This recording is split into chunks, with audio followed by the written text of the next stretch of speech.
તો હાલો ભાઈબંધ આવી જતા જ આપણે પાછા વાડીએ કાંઈ રજા હે તો બાપા ફોન કરીને તરત બોલાવી દે કે હાલો કે વાડીએ કાંઈ રજા હે ને રવિવારની એટલે આવતા રહીએ વાડીએ કે કામ કરવા એટલે આવતા રહીએ આપણે જ વાડીએ. પપ્પા ટ્રેક્ટર આગળ પપ્પા કે પાણી ભર દે તો પાણી ભરવાઈ ગયો ફરી પાછું પાણી પાયું કે તું બીડી ભૂલી ગયો બીડી લેતો. આપણે પપ્પા ટ્રેક્ટર નાખતા પાણી દીધું પાછા કે બેડી લઈએ તો વાડીનો બીજો ધક્કો કરાયો હોડીએ 2.5 કિલોમીટર થાય વાયલા જાય આપણે હરવાર બીડી દઈને પછી આપણે સીધા બેસી ગયા ગાયું ધોવા. પેલા વાસળી તો ધોઈ લીધી મોટી ગા ધોવા જવાનું. હા આપણે રહ્યો તો નંદી મોટી ગાનો વાસળો.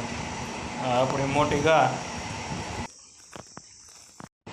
પછી વાસળો વારીને આપણે સીધું નોંધણ વારીને બેસી ગયા ધોવા. એમ તો પાછું આપણી ગાનું દૂધ સારું આટલી ડોલ દૂધની ભરી ગઈ. એમ તો આપણી પાસે 6 તો ગાયું છે દેશી.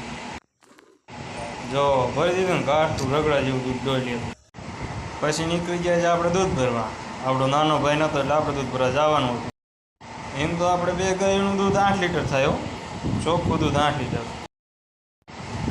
તો કાંઈ વાંધો નહીં હાલો ભાઈ આપણે મળી કાલ પાછા.